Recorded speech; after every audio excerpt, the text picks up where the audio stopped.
Hello and welcome. It is a major week. The PGA Championship is days away, and we're back, of course, with another Monday recap and preview episode of the Reignmakers Fantasy Golf Show, presented by DraftKings Reignmakers. Coming off a birdie fests, coming into major week number 2, the PGA Championship. All the biggest golfers are in the field. The majors just hit differently, man. They're just a different beast in and of themselves. With me, of course, is TJ. TJ, how's it going? How's the weekend? We're going to get into a lot of different things on this show, so excited to chat major golf with you. Yeah, great to be back. Great to have the second major of the year coming up in the PGA Championship. Should be a great one. And yeah, fun tournament this past weekend with the AT&T Byron Nelson. Anytime you're like halfway through the day on Sunday, I think there was like 10 people tied for the lead at one point. So lots of things shaking and moving on the leaderboard down the stretch. Jason Day comes away victorious, which is fun to see. Certainly somebody who, years ago was up there with one of the best golfers in the world, has, maybe had some fallout over the past couple of years, but has really been playing some solid golf lately. So great to see him getting back into the winner's circle. Scotty Scheffler, as always, hanging around in the mix, finishing T5 despite shooting even par in round 3, which, at one of these birdie fests, typically if you shoot even par, you should not be able to sniff a chance at winning on Sunday. But as we always talk about, Scheffler and Rahm are just guys that even when they're playing quote unquote bad, they're still going to find themselves towards the top. And not surprisingly, they are sitting atop the odds board when we're looking ahead towards PGA Championship coming up at Oak Hill this weekend. Yeah, well said. I believe I wrote up that I wasn't playing Scotty in any rare or elite contest. Don't have any rare or elite Scotty in my portfolio. Wasn't willing to go out and buy him. And ultimately probably a bad decision. You're going to need him in your portfolio to win when he plays like this. I think I wrote it up and I said, if he finishes outside the T10, consider yourself lucky if you're fading. And if not, of course, he finishes T5, super pedestrian third round, but goes out, shoots 64 to open it up was just totally insane. Felt like he could have gone even lower than that. And yeah, when you get a tournament where it's, you're further than 20 under par, you're kind of out of it if you shoot even par. And he was able to get back into it. And he made par on Sunday from some absurd locations. I mean, changing the length of his backswing, changing the depth of how he swings the club, still being able to get up and down for par from like 40 yards, from 60 yards, just totally insane. I thought hole 12 was when it felt like to me that it was Jason Day's tournament to win or lose. He hits into the par 3, misses the green just barely, has a little bit of a short-sided chip, and Jason Day, just a wizard with his wedges, ends up hitting the chip more pure than you could even hit a putt, and went absolute center cup to make birdie as a chip in, and then went on to make 2 more birdies to get to 23 under. Birdied the last. Siwoo Kim did force him to have to birdie the last, came in 22 under, and then Eckroat had a chance to eagle the last to force a tie. So Jason Day finished before Eckroat. Eckroat couldn't make eagle, makes his birdie. So 2 guys finished tie for second at 22 under. And then, yeah, you found CT Pan and solo 4th, another sort of unlikely candidate. But when you get these birdie courses and when people are just rolling in putts from all over the place, this is kind of what can happen. But I would say overall, it was a really difficult golf tournament from a Reignmakers perspective to win. Felt like I had a really strong elite team: Hideki Matsuyama, Adam Scott, Joseph Bramlett, and then KH Lee and Tom Kim. KH Lee kind of barely made the cut, same with Tom Kim, but then they both played pretty well on the weekend, and I just couldn't run up. You just needed, so many guys in the top 10. You needed to have the right captain and guys in the top 10 to kind of run up because of how chalky the people at the top were. Scotty 18%, Jason Day 15%.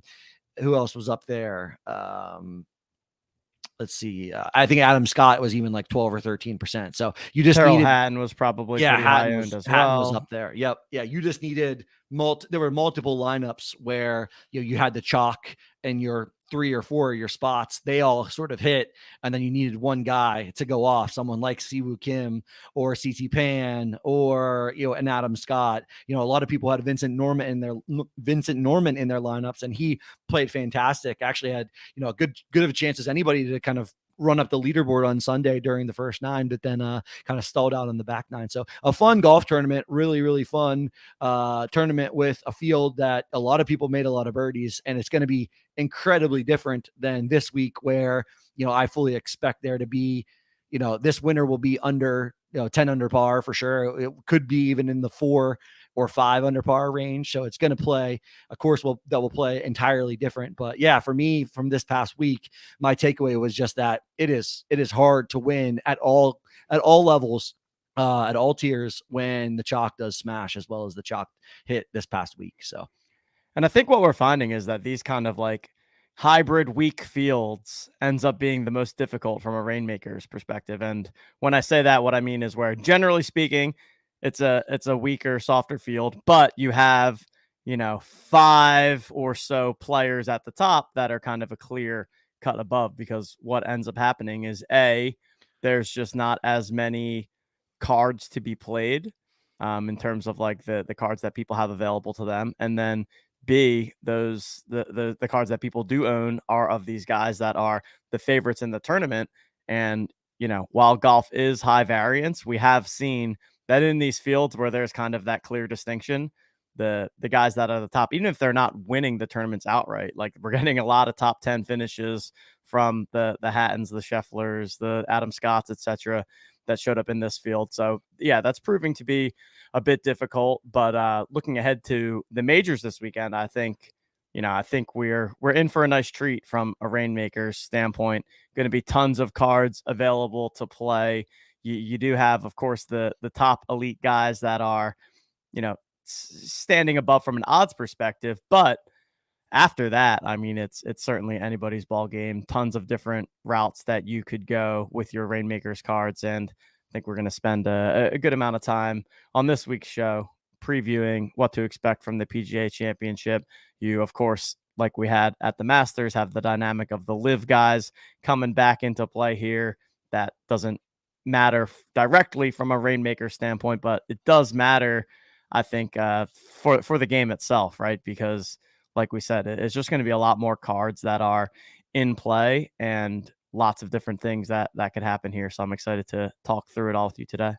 Yeah, definitely. Going to jump in. My last couple thoughts on the Byron Nelson. I did enter some of the gated contests. I continue to really like the gated contest that DraftKings is doing. I think it's a way to use your portfolio. It's another tournament that you're analyzing. One, if you're looking to, take advantage of some sort of VIP experience, and if you have the right team or can construct the right team with as high upside as you need to kind of take down some of these prizes. When I compared the top team here in the rare gated contest, 683.25, and then when I looked over at the elite, it was around the same, right? It was 689. What was the top here? Yeah, sorry, 686. So almost the same, with 300 or 600 less lineups, 700, almost 700 less lineups. So you still need, a really, really high end lineup in these gated contests to take it down. But a really cool, experience. And I still like the fact that DraftKings has those out there.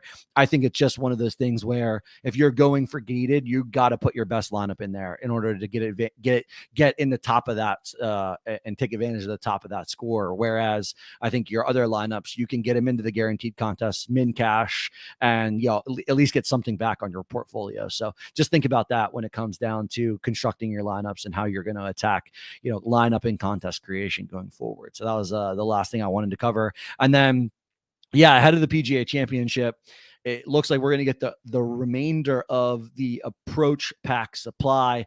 So Tuesday, we'll have the final approach pack drop.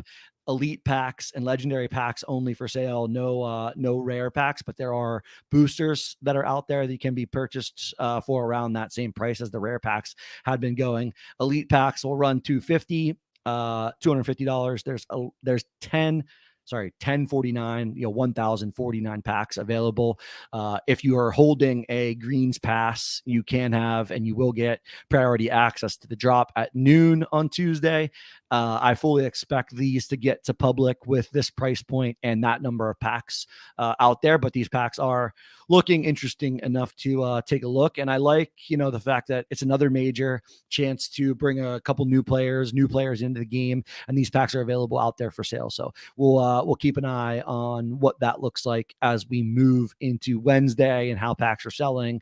And if you're trying to round out a lineup or two that you think has some upside, leveraging the pack marketplace can be a good way to do that in order to bolster your portfolio. Legendary packs, there's 264 of them, and they're $1,500. So completely different price point there, but wanted to make sure we called that out to you all. So yeah, noon on Tuesday, tomorrow, 5/16 for pass holders, and then 4:30 p.m. for elite public sale, and then 5 o'clock usually for legendary public sale. All right.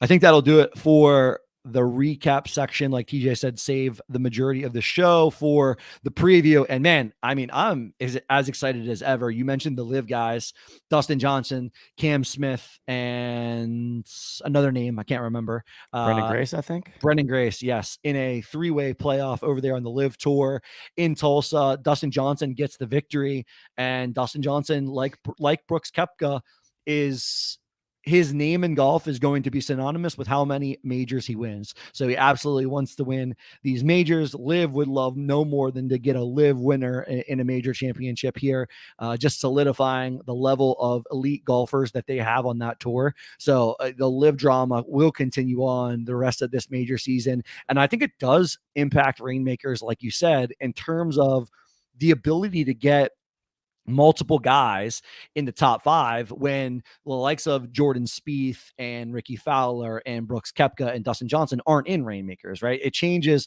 a lot of things when other guys that are really, really high-end golfers can get into the top 3, can get into the top 5, the top 10. So, and it will change the way the cut dynamic works as well. This is the PGA Championship. I fully expect that if you have 5 of 5 guys make the cut, you have a solid chance to run up. We'll see if that remains true and how the chalk ultimately does from a Reignmaker standpoint. But I definitely think, these live golfers and other golfers that aren't in Reignmakers do have more of an ability to impact the scoring than just like not being in the game and not having them available to you to select to put in a lineup. So we'll see how that pans out. But yeah, top of the odds board, very, very fun and interesting from a Reignmaker standpoint. Scheffler, Rahm sit alone, plus 750 and plus 800. And then I think there's another tier here between Rory, Xander, and Cantlay. I think Scheffler and Rahm just better than those 3 guys. So it's those 2 guys at the top. Second tier of those 3 guys I mentioned, Rory, Xander Schauffele, Cantlay at plus 1,400 for Rory, plus 1,800 for Xander and Cantlay. And then that third tier, which is pretty huge, 28 golfers, I think I counted, with better than plus 9,000 odds to win. And I think majors end up being a kind of tournament that really 15 to 20 golfers can win. But, when you look at the bottom of that range, you're going to get guys like Corey Connors, Gary Woodland, Tom Kim, guys that have incredibly high pedigree and can win golf tournaments like this. Gary Woodland has won a US Open before. Can hit the ball a long way. He can win golf tournaments that are going to be -3, -4, -5 slugfests. And he played well at the Masters. So I think this tournament is open for the first 30 or so golfers. And then after that, it's a little bit more of a long shot kind of approach, but interested in your take at how the field rounds out and what the odds board look like. Yeah, I think definitely when thinking about it from a Reignmaker's point of view, want to be sticking to those top kind of 15 to 20 golfers. But the great part is you can mix and match them in a bunch of different ways. Of course, if you have a Rahm or a Scheffler in your collection, definitely want to be leveraging them, using them as your captain, although you don't have to use them as your captain, in my opinion, in these types of fields. In one like we had last week where Scheffler is head and shoulders by a mile over the rest of the field, it seems, pretty much like a no-brainer to slot him into that captain slot. There could be an argument for when you're playing in the majors to still play a Rahm or a Scheffler, but maybe get different in a way by not actually putting them in your captain, which is essentially making a bet that they do well, they have a top 5 finish, but maybe they aren't the actual winner, and then you hope that you're hitting the winner with one of your other kind of top 15 to 20 guys. But yeah, even just looking at like the 25 to 1 to 50 to 1 range, right? You have a ton of golfers that have won even recently. I mean, you have starting with Jason Day, who just won this past tournament. Then you've got Finau, Justin Thomas, Colin Morikawa, Cameron Young, Victor Hovland, Matthew Fitzpatrick. I mean, the list goes on and on. Sanjay Im, Max Homa, Terrell Hatton, Hideki Matsuyama, Sam Burns. All of those guys can very likely find their way into a battle on Sunday and have the chance to take this down. So it's a great week to use your entire collection of cards, from a course fit standpoint. As is the case with just about every major, you're going to want guys that can get distance off the tee. Now, granted, all those people that we just mentioned, they're ranked in the top 25 for a reason. It's because they do have that distance off the tee, but that's definitely something that I'm going to be looking into here. You really do need to hit the long ball, and you're going to need that all around game too. The other thing with majors is guys that can scramble around the greens and save those pars, because inevitably, no matter what, in a major, you're going to get yourself into some trouble at one point, and you're going to need to be able to get up and down and save those pars. So from a kind of construction standpoint, I'm looking to take one or two from those kind of top 4 or 5 guys that you have, and then fill out the rest with that mid range. And we can get into some of the specific golfers that each of us are looking at. But from a high level, thinking about that from a roster construction standpoint, targeting golfers that have the length that they're going to need off the tee, as well as a mix of that all-around game, and specifically the ability to scramble and make those pars when they're inevitably going to need to do so during the PGA Championship. Yeah, completely agree.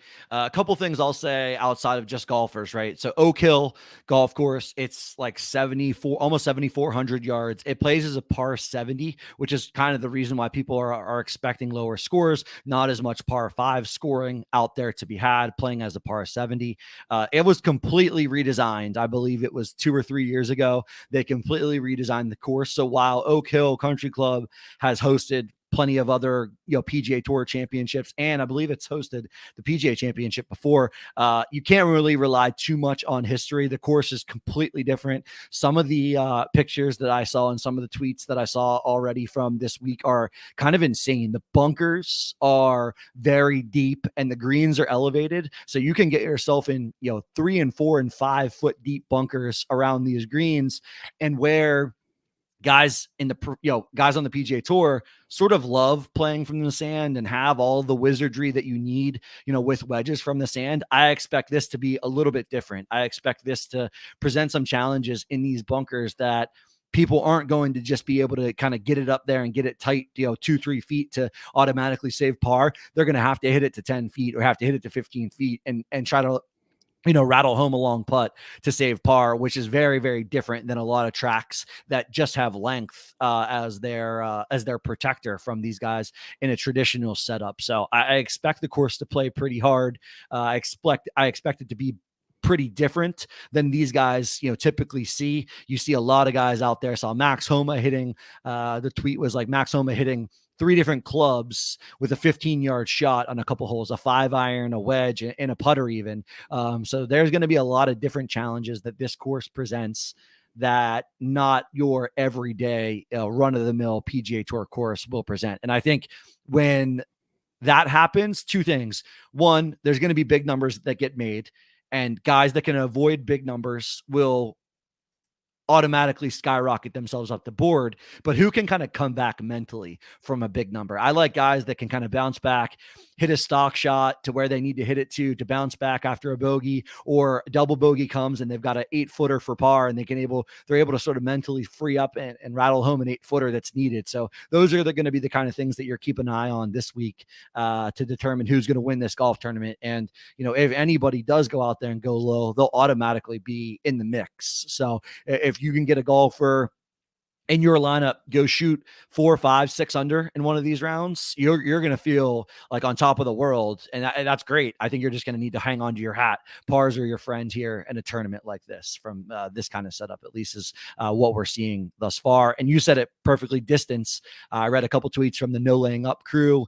The guys are out there, players are out there quoted at saying this course is gettable if you can carry it 320. So distance is going to matter. A lot of bunkers and things off the tee that are positioned right at these guys, average distances. So the guys that can get it off the tee, get it out there pretty long, and try to keep it as much in the fairway as possible, knowing that they'll probably grow the rough up some, going to be paramount to success here. So we'll see how all of that plays out. But yeah, let's get into some guys that we both like.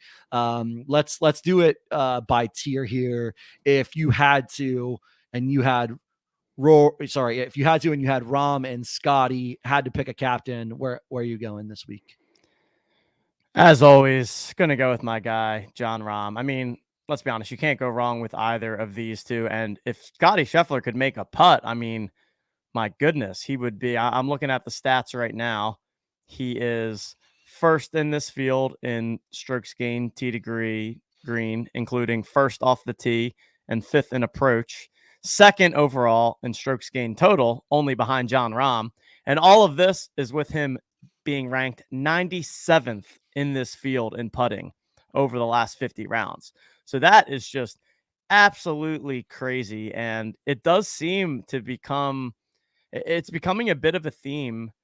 Not only he's missing short putts is really what it comes down to. Even on Sunday, I think he had a 3 or 4 footer that he missed, and it almost seems like every round there is a short putt that Scotty ends up missing.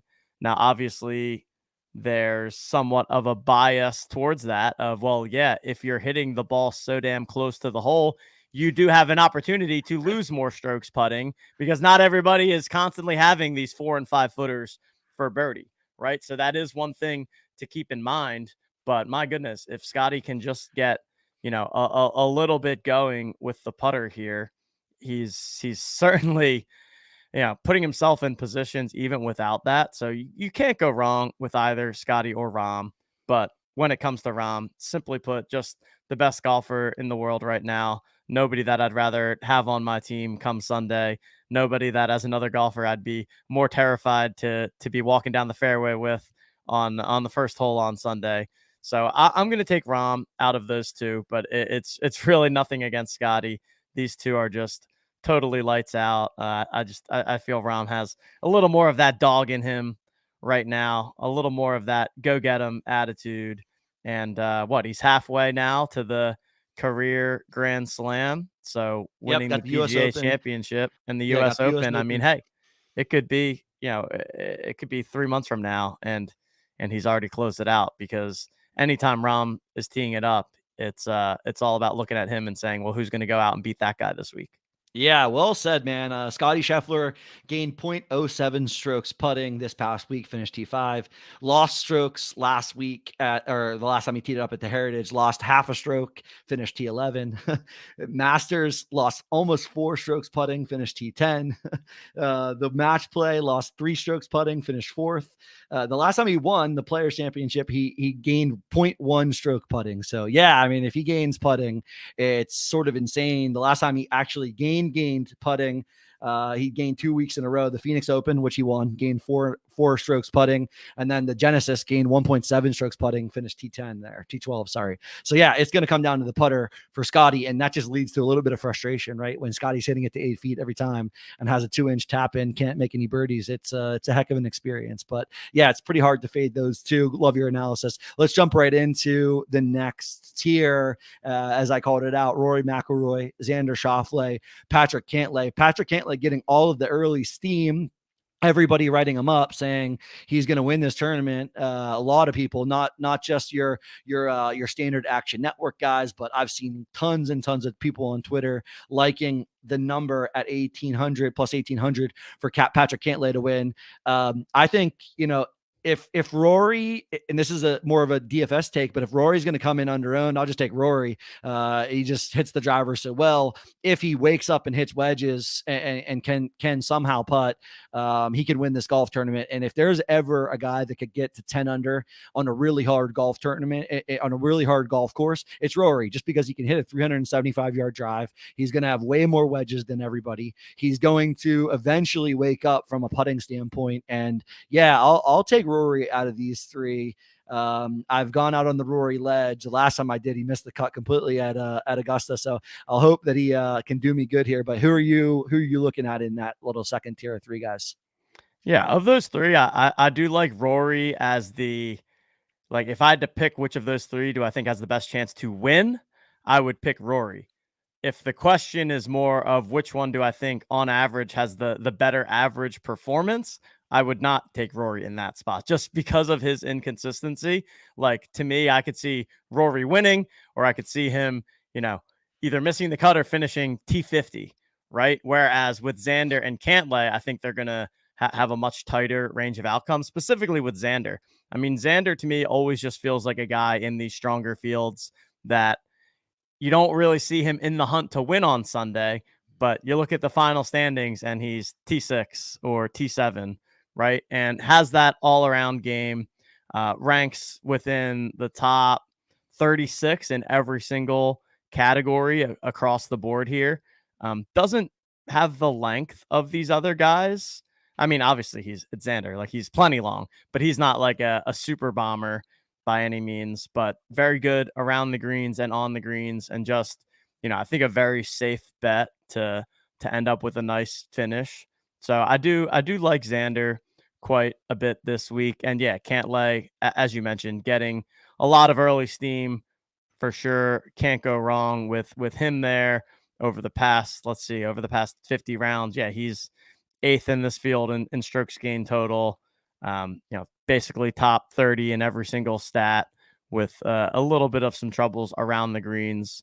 But yeah, I'd put Xander as my favorite play of these three from like a net outcome standpoint. And then I think Rory is in a nice spot to maybe get a win while people are off of him a little bit. And yeah, I've got a Rory rare in my collection, and I'm thinking about maybe throwing that into my captain spot, because I feel like people are not going to trust Rory with the captain right now. And we just know that he has the it factor to go out and win in any tournament, anytime, and especially when you're going to be looking for that distance off the tee. I mean, there's nobody I'd rather watch swing the driver than Rory, and it's time for him to perform here. I know he's had a lot going on off the course, on the course, but it's still Rory McIlroy, and I like his chances to find his way into the winner circle sooner than later. Yeah, I like it. Well said. I would have not picked Xander there, but man, I looked at some of this as you were going on. I mean, Xander's statistics are just sort of flawless, and He's this just is steady. this, He's this just has been steady, the right? story of the year, right? I mean, there's like six, seven, eight guys on tour that when you look up their stats, if you look them up in a vacuum, I mean, you're gonna love what you see. Guys like Xander, guys like Rahm, guys like Scheffler, guys like Cantlay. This year, it's been, if you looked up Wyndham Clark's stats, you're gonna love what you see Wyndham Clark wise.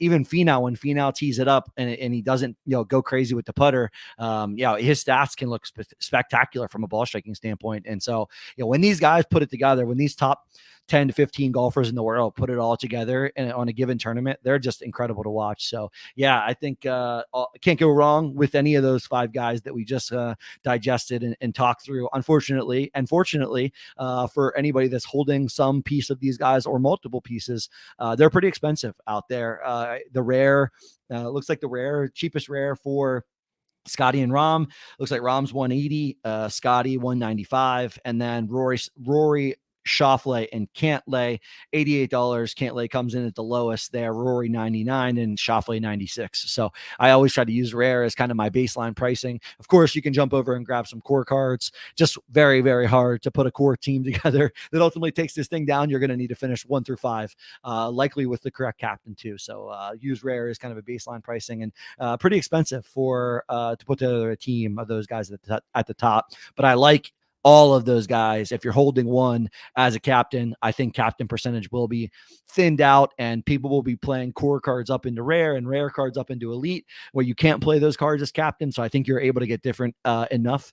So if you got one of those guys, I might just jam into captain and create your best team that you possibly can after that. All right. Yeah, I was actually checking out the market page on the OTM website just to kind of get a feel for like the volume that was happening. And one thing that I noticed is that with those top guys, as you said, their prices are pretty high and there's just not a lot of liquidity, right? Which makes sense because like, I mean, if you own a Rom or a Scheffler, like and you're just going to want to keep putting it into your lineup Yeah, every what are you week. playing the game for if you are Exactly. owning a Rom or a Scheffler and Exactly. trying to sell it, So right? Like like it you just it fire it makes in. sense. It makes sense that especially as we get further into the season, that people are going to get used to having those cards in their collection and they haven't been letting them down literally ever.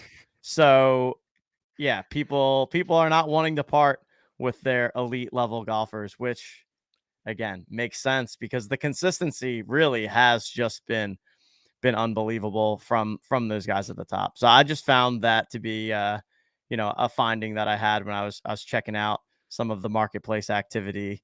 And yeah, good to note, I think, for heading into to next season is that while on one hand it's like, oh, the cards lose value or have less value as the season goes on, but in some ways, like there's just a human element that like the longer somebody holds on to one of these cards, they're just going to become like personally attached to it.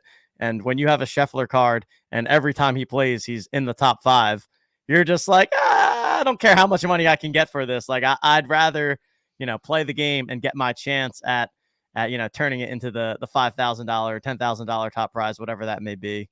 So yeah, just mental notes for thinking ahead in Reignmakers. If you want those elite top end golfers, you got to get them early before people get too attached to them, is what I would say. You guys heard it here first. One of Scotty Scheffler or John Rahm misses the cut this week. We got 10 to 15 buyers or people in the marketplace that don't want those cards. And then everybody listening to this show goes and gets them at a discount. Oh, yeah. And they win the rest of the PGA Tour season. So you guys heard it here first. Just don't go out there betting too much astronomical sums of money that either Scheffler or Rahm will ever miss a cut. So yeah, it'll be fun. All right, let's get into definitely the most interesting, group of golfers here. We said it at the top, probably 15, and you'll hear every show, every person that talks golf this week will tell you there's 15 golfers, there's 20 golfers that can win this golf tournament.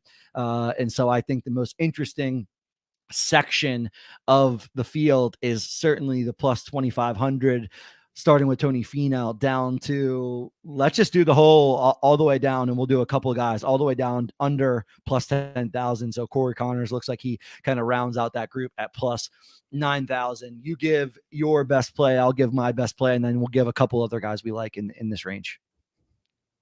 Yeah, you mentioned earlier the idea of consistency and eliminating big numbers and just looking for steady golfers this week.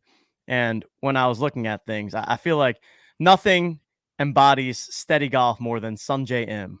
I mean, Sungjae Im is just as smooth as it gets when it comes to hitting fairways, hitting greens, two putting for his par, getting up and down when he needs to, making the birdies on the birdie holes when he needs to. I feel like he's just a really, really high level golf course manager, and it shows in the results. He has, let's see, his last 5 tournaments, he's finished T21 or better, including 3 top 10s there, T16 at the Masters, T6 at the Players, and is always someone that rises to the occasion at the more difficult golf courses in these more difficult fields.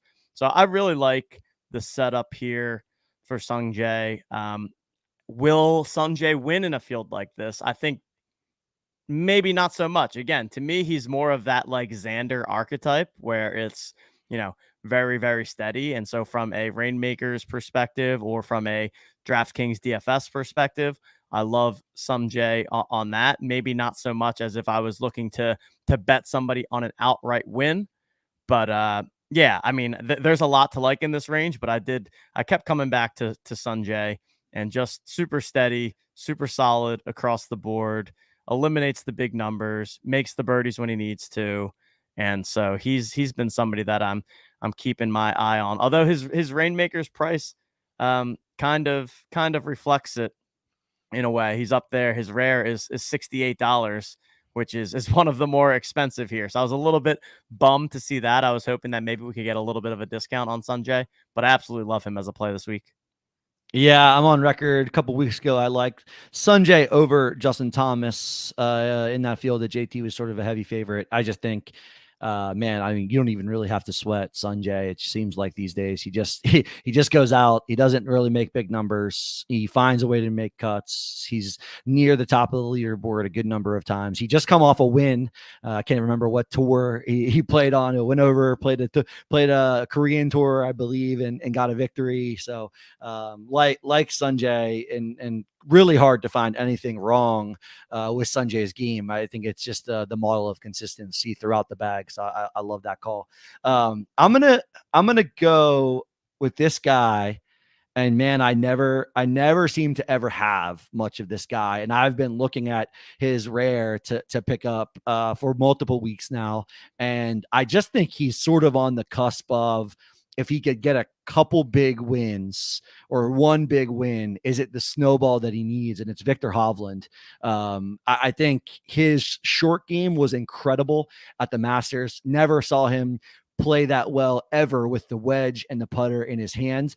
And he's been a little pedestrian since the Masters in terms of like how he's played, but he still's gotten it done. I would say from a fantasy standpoint, his output has still been really, really high. He has as much upside as almost anybody in terms of like ability to put together a really low round. And I think if you can get one decently low round here, I think you have a chance to kind of vault yourself up the scoreboard and all of a sudden find yourself in the mix on Sunday.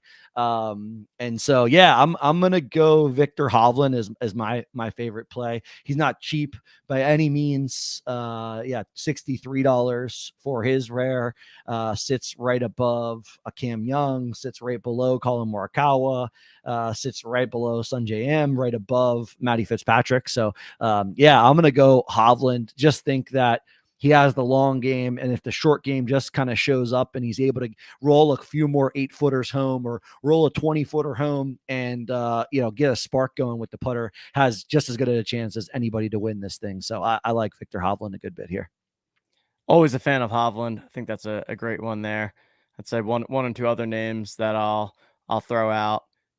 Certainly not similar to Sungjae Im in terms of temperament, but in terms of being a steady golfer, Tyrrell Hatton, I think, has just been playing super steady. T5 again last week, T3 the week before at the Wells Fargo.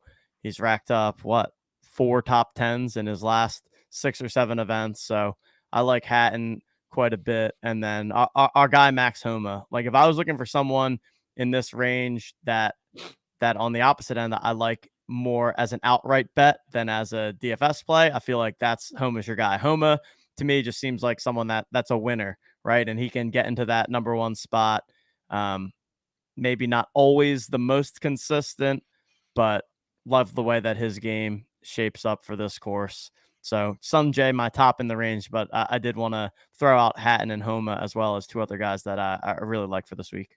The historical career arc of Max Homa has to be one of the most like insane and fascinating golf, if you're just into golf sort of runs ever. I mean, almost every young guy, I've listened to 4 or 5 of them now that are young. I listened to Sahith Theegala say it. I listened to Cam Young has said it. A few other guys, even Tiger Woods was one to comment on Max's swing. And people like say, I just wish I could swing it like Max Homa. And Max Homa, when he was first on the PGA Tour, didn't even think he was good enough to play professional golf. And, goes on a run the last 18 months, has multiple wins, 6 wins now over the course of the last 3 years. I mean, just an insane arc in terms of, being good at golf and believing that you're good at golf. And, also being a normal human. I think everyone loves Max for what he brings off the course. And I love that he's still able to do that kind of stuff. So yeah, I mean, he's got to be one of the fan favorites. And anytime you're a fan favorite, you're gonna get some thunder. But I think Max kind of lives up to that in all of his gloriousness that he is. A couple guys I don't like here. I think it's some fades for me, just to go the other way. Morikawa just hasn't played great. He can't seem to find it with the putter. I think he's priced, basically right underneath like JT and Jason Day, who, JT's game is trending upwards. Jason Day comes off a win. I don't like the price for Morikawa, and I wouldn't pay up for him. He's $65 for a rare in Reignmakers. I mean, I could name you the 5 guys that we've already talked about. I would take all of those guys over Morikawa this week, and that could certainly come back to bite me. But the course doesn't set up well for him, and he just doesn't have his game going the right way for trying to win a major championship. So Morikawa is a fade for me. And I have no idea what to make of Hideki Matsuyama's situation. We were talking about in our Discord, is he hurt? Announcers seem to keep making this thing up about like, is his neck something going on with his neck? I have no idea. He seemed to play pretty well for me. I didn't catch a ton of his rounds specifically on Sunday, but I think he only made 1 bogey. Didn't make a ton of birdies. But on a course like this, Hideki seems to be someone that I would typically like. So I'm going to dig in on the injury status, because Hideki can bomb it. Hideki can hit the irons better than just about anybody. It'll come down to the putter with him, like always. And I like his short game right now. He's gaining strokes around the green. So yeah, I'm going to check into Hideki. So he's sort of an unknown for me. But if he's hurt at all, I think it's just an easy fade. Hideki's not going to play through injury. He's going to be, the guy who's just like, all right, it's not worth it for me to try to, battle it just to play the PGA Championship, in my opinion. So we'll see what Wednesday's show brings. He's part of my elite squad that I have, and I'll decide what I'm going to end up doing with Hideki here, pretty quickly over the course of the next couple of days. Yep, same page there. It's kind of a wait and see on Hideki with the health situation, and not somebody I'd want to be burning a spot on in any of my top lineups, which is unfortunate because I do have like at least a couple Hidekis in the collection, but we'll be saving those for another time this week at least. All right, let's go one other.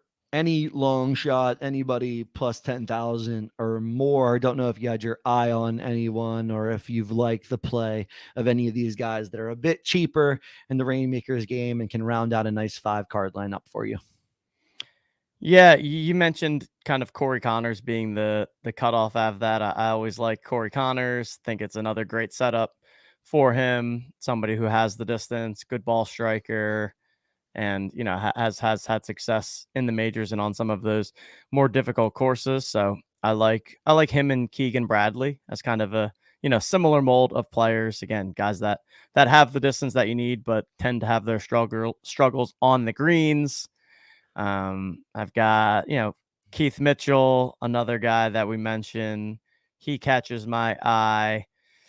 It gets pretty rough pretty quickly beyond that.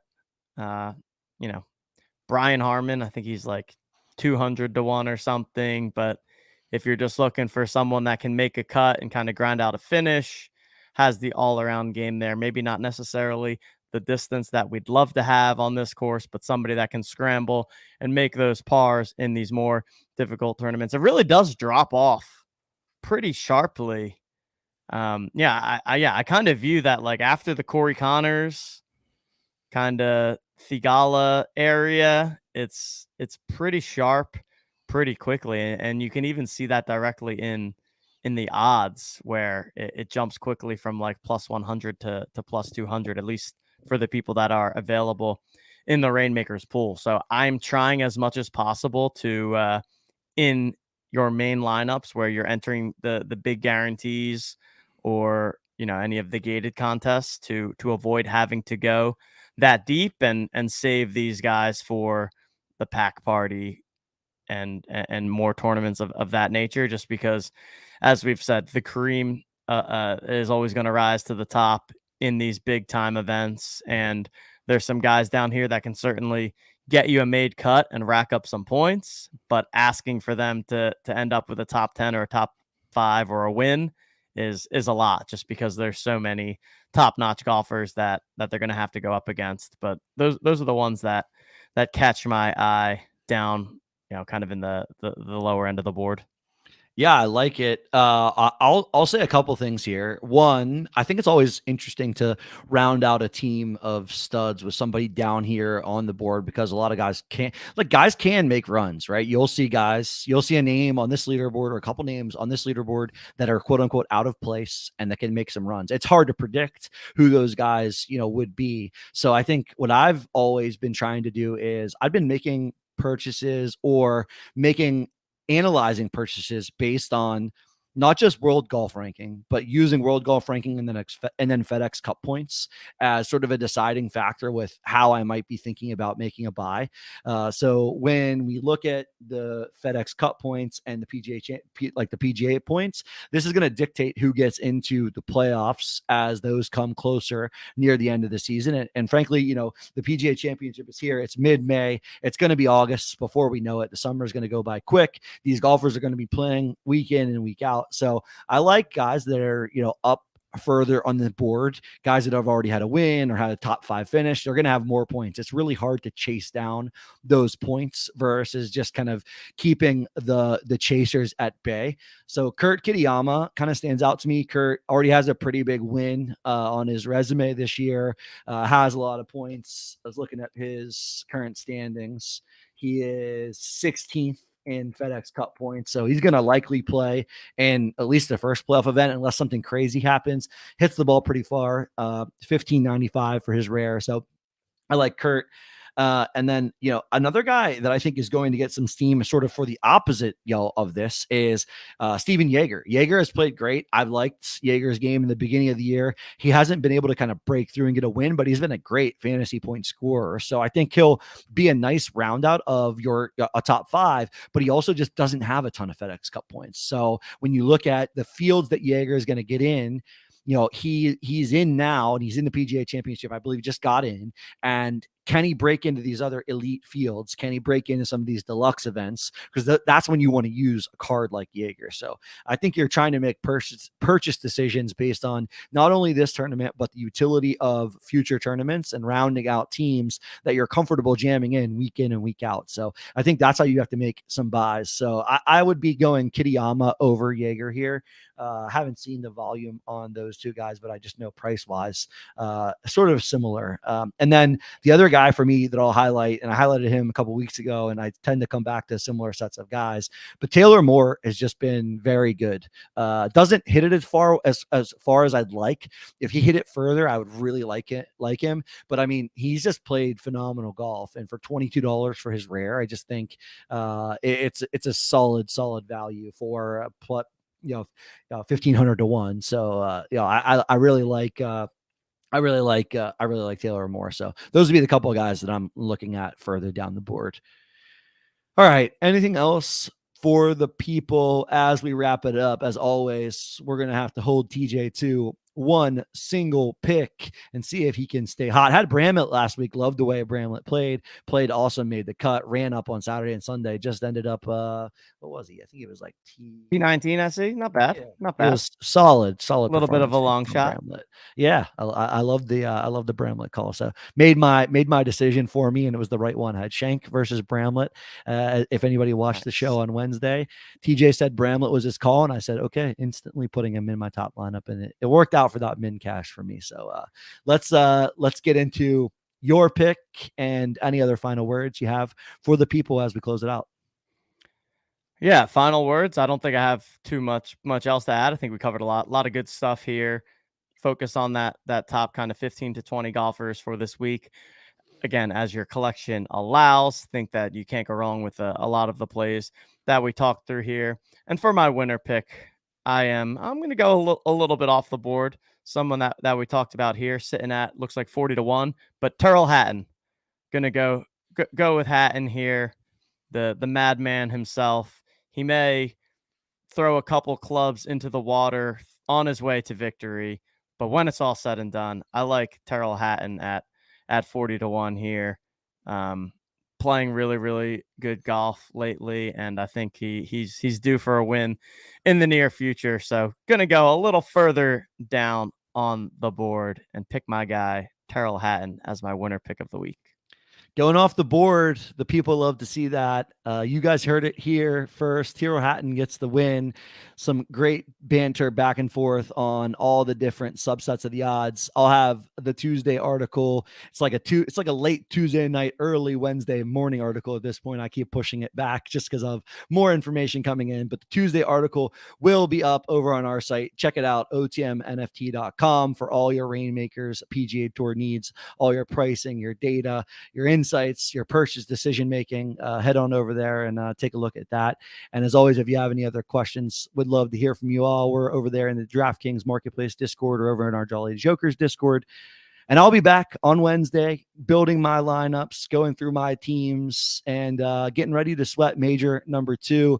Major season just feels different, as we said at the top of the show. So excited to sweat it out at Oak Hill with you all. And until Wednesday, hope you all make the right decisions, build your teams, make the right buys, and of course, see you all on the leaderboards. And until then, we'll talk to you guys all on Wednesday. See ya.